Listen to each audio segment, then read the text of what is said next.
கரூர் மாவட்டம் அரவக்குறிச்சி சட்டமன்ற தொகுதிக்குட்பட்ட பள்ளப்பட்டி பகுதியில் செயல்படும் அரசு உதவி பெறும் பள்ளியான மருதா பள்ளியில் 5ஆம் வகுப்பு பயின்று வரும் மாணவன் முகமது ருபியான்.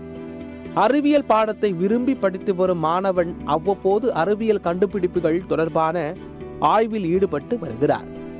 மேலும் பள்ளியில் நடைபெறும் பல்வேறு அறிவியல் போட்டித் தேர்வுகளிலும் வெற்றி பெற்று பல்வேறு அமைப்புகளிடம் பயின்று வரும் பள்ளியிலும் பதக்கம், சான்றிதழ், கோப்பைகளும் பெற்றுள்ளார்.